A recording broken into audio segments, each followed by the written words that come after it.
নমস্কার, দেখছেন কলকাতা টিভি, সঙ্গে রয়েছে অনন্যা। শুরু করছি সেরা 10। বনগাঁ লোকসভার কল্যাণীতে বিশ্বজিৎ দাসের সমর্থনে সভা মমতার। সভামঞ্চে বিজেপিকে নিশানা মুখ্যমন্ত্রীর। হাওয়া বদল মানে ফের 20-র গ্যারান্টি বদল হচ্ছে। 4 দফার ভোট হয়ে গেছে, 185 আসন পার বিজেপির। ইন্ডিয়া জোট পাবে 295 থেকে 315 আসন। কল্যাণীর সভা থেকে হুঙ্কার মুখ্যমন্ত্রী মমতা বন্দ্যোপাধ্যায়ের। হিসেব দিলেন মমতা।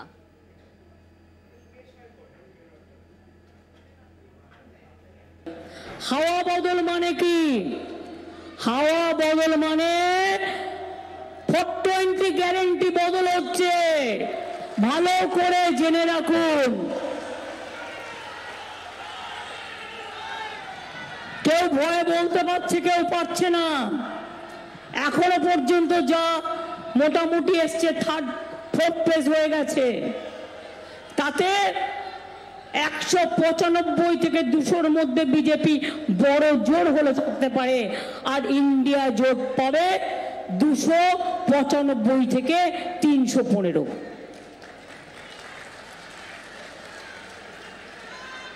অর্থাৎ বলে বেড়াচ্ছে ইসবার 400 পার, আমি বলি ইসবার পগার পার। এতনা ঝুঠা বলা। মা বোনদের অসম্মান করা হয়েছে, সন্দেশখালী নিয়ে বিজেপিকে তোপ মমতার। শুধু মন্ডল সভাপতি নয়, মদতদাতারও শাস্তি পাওয়া উচিত। গ্যারান্টি বাবুর মিথ্যে বেরিয়ে যাবে। মোদীকেও নিশানা তৃণমূল নেত্রীর। সন্দেশখালীর ওগুলোর খবর নিন, সব কটা বিজেপি করতো, এই সিপিএম করতো। কাজী ওরা কারসাজিগুলো জানে।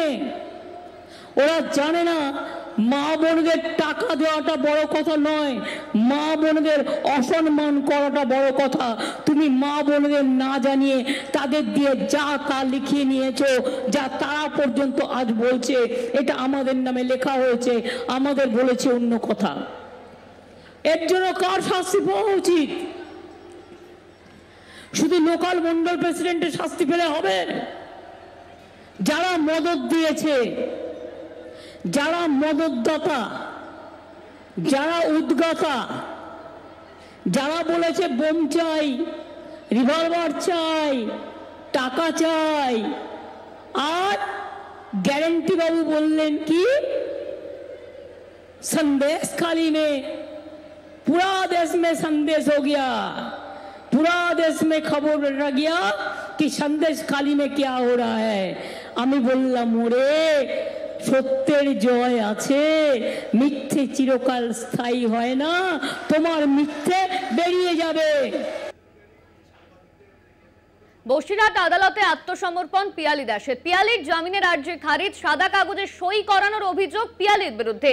ভুয়ো ধর্ষণের অভিযোগ করিয়েছিল পিয়ালি। 7 দিন জেল হেফাজতের নির্দেশ বসিরহাট মহকুমা আদালতের। আসার পরে তার আগে আমি জানতাম না যে এই অভিযোগ। আপনি নিয়তি মাইতির পরিবারের লোকজনকে হুমকি দিয়েছিলেন, তার কোনো প্রমাণ নেই, আমি কোনো হুমকি দেইনি, আমি সৎ কথাই আছি, সত্যের পথেই আছি। কাগজে অভিযোগ করিয়েছেন? না, আমি আমার কোনো ভুয়ো কাগজে অভিযোগ নেই, এমন কোনো প্রমাণ নেই। এই এটা মোবাইলটা কোনো প্রমাণ নেই। চক্রান্ত বলবেন? চক্রান্ত দিদি আন্দোলনকারীকে ভয় পেয়েছেন। কিসের ভয়? মানে কিসের ভয় বলছেন? দিদি ভয় পেয়েছেন আন্দোলনকারীদের। এই যে ভাইরাল ভিডিও, তাতে বারবার আপনাকে অভিযুক্ত কি বলবেন? অভিযোগ, এটা ভুয়ো অভিযোগ করছে ওরা। আপনারা তো আন্দোলন করেছিলেন। হ্যাঁ, আমরা আন্দোলন করেছিলাম, সত্যের সাথে আছি, এখনো সত্যের সাথে আছি বলেই এই অবস্থা। এটা কেন করা হচ্ছে? দিদি ভয় পেয়েছেন,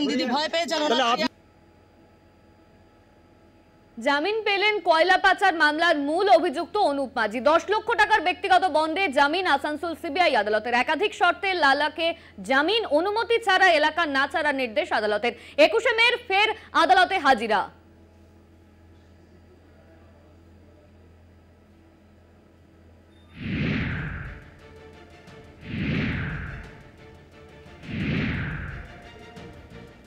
কয়লা পাচার মামলার জল গড়িয়েছে অনেক দূর। ইডির জিজ্ঞাসাবাদের মুখোমুখি হয়েছেন অভিষেক বন্দ্যোপাধ্যায়ও।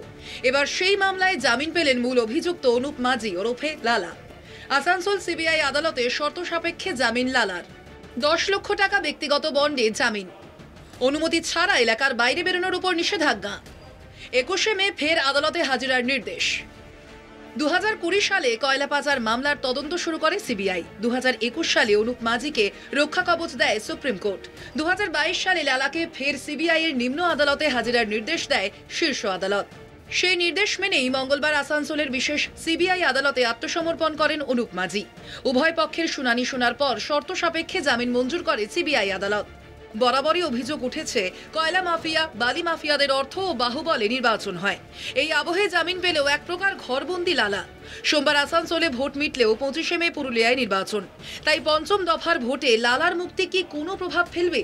ষষ্ঠ দফার 4 দিন আগেই অর্থাৎ 21শে মে এই মামলায় চার্জশিট পেশ করবে সিবিআই। সেই চার্জশিটে আর কার কার নাম থাকতে পারে? আদালত পরবর্তী সিদ্ধান্তই বা কি নেবে, নজর সেদিকেই। উৎপল পাতরের রিপোর্ট, কলকাতা টিভি। কেন্দ্রীয় প্রকল্পে কোটি টাকার দুর্নীতির অভিযোগ, একাধিক অভিযোগ বিজেপি নেতৃত্ব সহ একাধিক মন্ত্রীর বিরুদ্ধে কেন্দ্রীয় প্রকল্পে কোটি টাকার দুর্নীতির অভিযোগ। কেন্দ্রীয় সরকারের ন্যাশনাল স্কিল ডেভেলপমেন্ট কর্পোরেশনের কর্মসূচিতে ভুয়ো প্রতিষ্ঠান এবং ভুয়ো ছাত্রছাত্রীদের নাম নথিভুক্ত করে বৃত্তি বাবদ কোটি টাকারও বেশি তছরূপের অভিযোগে গ্রেফতার কাঁথির কুমারপুরের কুমারজিৎ সিনহা। তাকে গ্রেফতার করেছে বিধাননগর কমিশনারেটের অধীন টেকনো সিটি থানার পুলিশ।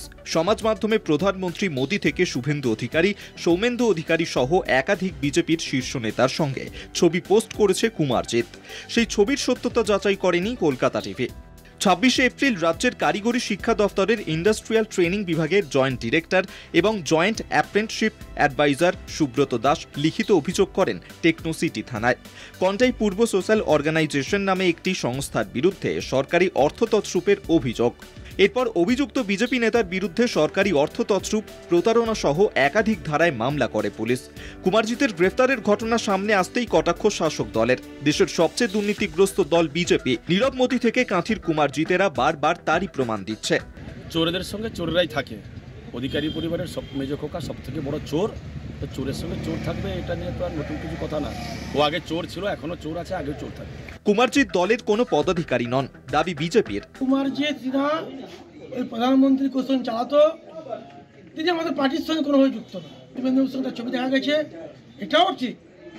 উনি প্রধানমন্ত্রী কৌশলে একবার রক্তদান শিবির করেছিলেন, আমরাও গেছিলাম। তার ভিতরে কি চক্র সেটা তো আমাদের জানার প্রয়োজন নেই। লোকসভা ভোটের পঞ্চমীতে কাঁথিতে ভোট, তার আগে কুমারজিতের গ্রেফতারিতে কতটা চাপে পড়বে বিজেপি সেটাই দেখার। কাঁথি থেকে সমীরণ সাউয়ের রিপোর্ট, কলকাতা টিভি। ফিরে এলাম বিরতির পর। ভাটপাড়ার সিং পরিবারকে ডেঞ্জারাস বলে বিধেছেন মমতা বন্দ্যোপাধ্যায়। ব্যারাকপুরের সভায় মুখ্যমন্ত্রীকে তুলে আনেন নোয়াপাড়ার তৃণমূল কংগ্রেস নেতা বিকাশ বসুর খুনের ঘটনা। মুখ্যমন্ত্রীকে নিশানা করতে ছাড়েননি বিজেপি প্রার্থী অর্জুন সিংও।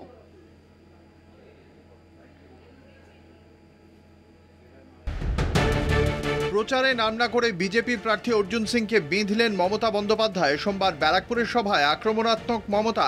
2019 সালে লোকসভা নির্বাচনের টিকিট না পেয়ে বিজেপিতে যান অর্জুন। বিজেপির টিকিটে জিতে অর্জুন সিং পরিবেশ তপ্ত করে তুলেছিল বলে অভিযোগ। 21-এর বিধানসভা নির্বাচনের পরে তৃণমূল কংগ্রেসে প্রত্যাবর্তন করেন অর্জুন সিং। তৃণমূল কংগ্রেসে ফিরেও ভাটপাড়ার এই নেতা নিজেকে বদলাননি বলে বিঁধেছেন তৃণমূল সুপ্রিমো। ভাটপাড়ার সিং পরিবারকে ডেঞ্জারাস বলে বিঁধেছেন মমতা বন্দ্যোপাধ্যায়। মমতার উত্তরে পাল্টা অর্জুন সিং। এখানেই শেষ নয়, ব্যারাকপুরের সভায় মুখ্যমন্ত্রী তুলে আনেন নোয়াপাড়ার বিকাশ বসু খুনের ঘটনা। বিকাশ বসুর মৃত্যুর ঘটনা সিপিএম আমলে চাপা দেওয়া হয় বলে অভিযোগ মমতা বন্দ্যোপাধ্যায়ের। 2000 সালের 1 এপ্রিল দুষ্কৃতীদের গুলিতে খুন হন তৎকালীন উত্তর 24 পরগনা জেলা যুব তৃণমূল কংগ্রেস সভাপতি বিকাশ বসু। সেই ঘটনায় নাম উঠে আসে অর্জুন সিংয়ের। বিকাশ বসু খুনের ঘটনা বাম আমলে চাপা দেওয়া হয়েছে বলে পলতার জনসভায় দাবি করলেন মমতা বন্দ্যোপাধ্যায়। নাম না করে অর্জুন সিংয়ের বিজেপির ওয়াশিং মেশিনে গিয়ে স্বচ্ছ হয়ে যাওয়ার বিষয়কে কটাক্ষ করেন তিনি। বিকাশ বসু খুন প্রসঙ্গে পাল্টা কটাক্ষ অর্জুন সিংয়ের। ভোট যুদ্ধে যুযুধান শাসক বিরোধী শিবির। ব্যারাকপুর শিল্পাঞ্চলে চড়ছে ভোটের পারদ। একাধিক ইস্যুতে আক্রমণ প্রতি আক্রমণ দুই শিবিরে। এখন অপেক্ষা 4 জুনের। ব্যারাকপুর থেকে শুভজিৎ সিং এর রিপোর্ট, কলকাতা টিভি।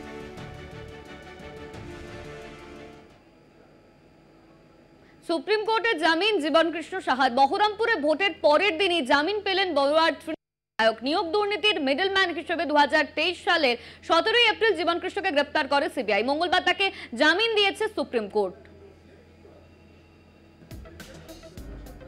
অবশেষে স্বস্তি মুর্শিদাবাদে বরেয়ার তৃণমূল বিধায়ক জীবন কৃষ্ণ সাহার। শীর্ষ আদালতে জামিন জীবন কৃষ্ণের। শিক্ষক নিয়োগ দুর্নীতির মিডলম্যান হিসেবে 2023 সালের 17 এপ্রিল জীবন কৃষ্ণকে গ্রেপ্তার করে সিবিআই। জামিনের আবেদন নিয়ে তিনি প্রথমে কলকাতা হাইকোর্টের দ্বারস্থ হন। সেখানে জীবনের জামিনের আবেদন খারিজ হয়ে যায়। তারপরেই জামিন চেয়ে শীর্ষ আদালতের দ্বারস্থ হয়েছিলেন রাজ্যের শাসক দলের বিধায়ক। একাধিকবার তার জামিন আর্জির শুনানি পিছিয়ে যায় শীর্ষ আদালতে। অবশেষে মঙ্গলবার তাকে জামিন দিয়েছে সুপ্রিম কোর্ট। বরেয়া বহরমপুর লোকসভা কেন্দ্রের অন্তর্গত। সোমবার মিটেছে বহরমপুর লোকসভা কেন্দ্রের নির্বাচনের ঠিক পরের দিনই জামিন বরেয়া তৃণমূল বিধায়ককে। জামিন বরেয়া তৃণমূল বিধায়কের।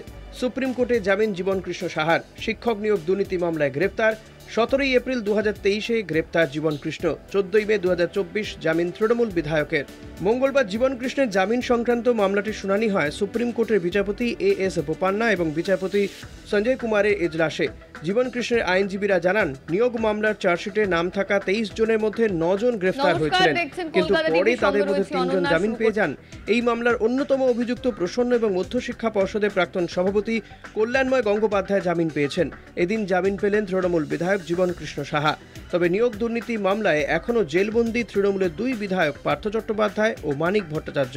বরেয়া থেকে অভিজিৎ ঘোষের রিপোর্ট, কলকাতা টিভি।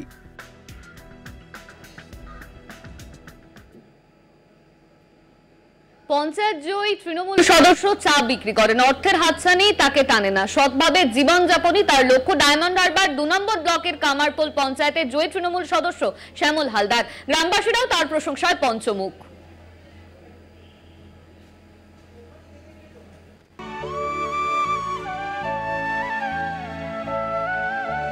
শ্যামল হালদার পেশায় চা বিক্রেতা। ডায়মন্ড হারবার মেডিকেল কলেজ ও হাসপাতাল চত্বরে চা বিক্রি করেন। এতে নতুনত্বের কি আছে? ঠিকই ধরেছেন, কিন্তু শ্যামলের অন্য পরিচয়টা জানলে অবাক হবেন। শ্যামল দক্ষিণ 24 পরগনার ডায়মন্ড হারবার 2 নম্বর ব্লকের কামারপোল পঞ্চায়েতের জয়ী তৃণমূল সদস্য। ভূষণা গ্রামের বাসিন্দা শ্যামলের পরিবারে বাবা, মা, স্ত্রী ও 2 ছেলের ভরসা তিনি। সকালে পঞ্চায়েতের দায়িত্ব সামলে দুপুর নাগাদ চলে আসেন হাসপাতাল চত্বরে, বাড়ি ফেরেন রাতে। রাজ্য জুড়ে শাসক নেতাদের বৈভব নিয়ে যখন অহরহ কটাক্ষ ছুড়ে দেন বিরোধীরা, তখন শ্যামল এক ব্যতিক্রম। এখনও টিনের বাড়িতে হালদার পরিবারের দিন যাপন। সামান্য আয়েও 2 ছেলেকে উচ্চশিক্ষার জন্য সচেষ্ট শ্যামল। গ্রামবাসীরাও শ্যামলের প্রশংসায় পঞ্চমুখ। সাধারণ মানুষের পাশে থাকে শ্যামল, বললেন কামারপোল পঞ্চায়েতের প্রধান। মধ্য 40-এ শ্যামল হালদারের জীবন সাদামাটা। রাজনীতিকে পেশা করে যখন কোটি কোটি টাকার সম্পদ তৈরির ভুরি ভুরি অভিযোগ ওঠে, সেখানে শ্যামল হালদারদের মতো মানুষকে কুর্নিশ। ডায়মন্ড হারবার থেকে কোয়েল মণ্ডলের রিপোর্ট, কলকাতা টিভি। 30-এর বেশি আসন পেলে নবান্নে মুখ বদলের হুঁশিয়ারি সুকান্ত। শুভেন্দুর পর এবার ডেডলাইন বার্তা সুকান্ত মজুমদারের। স্বপ্নের বিরিয়ানিতে ঘি ঢালছে বিজেপি, কটাক্ষ তৃণমূলের। শুভেন্দুর পর এবার সুকান্তর মুখে ডেডলাইন বার্তা, জানিয়ে ভোটের আবহে তুমুল তরজা বিতর্ক। এর আগে বারবার ডেডলাইনের কথা বলে রাজনৈতিক চর্চার শিরোনামে উঠে আসেন শুভেন্দু। তবে এবার ডেডলাইনের হুঁশিয়ারি বিজেপির রাজ্য সভাপতি সুকান্ত মজুমদারের গলায়। রাজ্যে বিজেপি 30-এর বেশি আসন পেলে নবান্নে সরকার বদলের কথা বলেন তিনি। যদিও বাংলায় সরকার ফেলার এই তত্ত্ব প্রথম শোনা যায় স্বরাষ্ট্রমন্ত্রী অমিত শাহের মুখে। 2021-এ বিপুল জনমত নিয়ে তৃতীয়বার ক্ষমতায় আসে তৃণমূল সরকার। মমতার কাছে পর্যদস্ত হয় মোদী, অমিত শাহ, নাড্ডার ব্রিগেড। বাংলায় বিধানসভা ভোট আবার 2026 সালে। তাহলে কিভাবে নবান্নে সরকার বদল? এ রাজ্যে তৃণমূল ও বিজেপির বিরুদ্ধে লড়ছে কংগ্রেস ও বাম। সুকান্তের হুঁশিয়ারিকে কিভাবে দেখছে ইন্ডিয়া জোটের শরিকরা? এর আগেও একাধিকবার বিজেপি শীর্ষ নেতৃত্বের মুখে আসন বেঁধে দেওয়ার কথা শোনা গিয়েছিল। অমিত শাহ কখনো বলেন 35 আসনের কথা, কখনো 30। শেষ পর্যন্ত কোথায় গিয়ে থামে বিজেপির সংখ্যা, সেদিকেই তাকিয়ে রাজনৈতিক মহল। কলকাতা টিভি। চতুর্থ দফার নির্বাচন মিটতেই কাজল শেখের নেতৃত্বে বিজয় মিছিল, উড়ল সবুজ আবির। তৃণমূলের অকাল বসন্ত পালন জেলা পরিষদের সভাধিপতি গ্রামের নানুরের পাপুরিতে। হাজার হাজার তৃণমূল কর্মী হাঁটল বিজয় মিছিলে। চতুর্থ দফার নির্বাচন মিটেছে সোমবার বীরভূমে 2টি লোকসভা কেন্দ্রে। এর ফলাফল হচ্ছে চৌঠা জোর, কিন্তু তার আগেই বিজয় মিছিল বীরভূমের নানুরের পাপুরি গ্রামে। নেতৃত্বে বীরভূম জেলা পরিষদের সভাধিপতি কাজল শেখ, জেলা তৃণমূল কোর কমিটির অন্যতম সদস্য। মানুষের উচ্ছ্বাস, মানুষ লাইন ধরে ভোট দিচ্ছে, নিজে ভোট নিজে দিয়েছে। বাংলার উন্নয়নের স্বার্থে মমতা বন্দ্যোপাধ্যায়ের অভিষেক বন্দ্যোপাধ্যায় ভোট দিয়েছে। এর জন্য মানুষের আবেগ একটা উচ্ছ্বাস, তার প্রতিফলন এটা। আপনি তো দেখছি সবুজে একদম পুরো সবুজ হয়ে গেছেন। সারা বাংলার ঘাসের উপর জোড়া ফুল ফুটেছে, সব সবুজ আবিরের উচ্ছ্বাসে দেখাটাই স্বাভাবিক। কেন্দ্র সরকার যে বাংলাকে অবজ্ঞা করেছে, অবহেলা করেছে, মানুষ তার বিপক্ষে রায় দিয়েছে। 100 দিনের কাজে টাকা দেয়নি, ক্ষেত মজুরদের টাকা দেয়নি, বাংলা পাঁচজন টাকা দেয়নি কেন্দ্র সরকার। বছরে 2 কোটি বেকার সমস্যার সমাধান করে বলেছিল, কেন্দ্র সরকার করেনি। সর্বত তার বিরুদ্ধে মানুষ রায় দিয়েছে। দুটো সিটে কি জিতে গেলেন? বাংলার 42টা ডেলিগেশন তৃণমূল কংগ্রেস পাবে, বীরভূমে 2টো আসন আমরা অলরেডি জয়যুক্ত হয়ে গেছে। একেবারে কাজল শেখ নিজের হাতে মিষ্টি বিতরণ করছে তার দলীয় কর্মীদের। তিনি বলছেন বোলপুর লোকসভা কেন্দ্রে 3 লক্ষ ব্যবধানে অসিত মাল তৃণমূল প্রার্থী জিতবেন। অন্যদিকে শতাব্দী রায়ও মার্জিন বাড়বে গতবারের অর্থাৎ 19-এর ফলাফলের থেকে তার ডবল।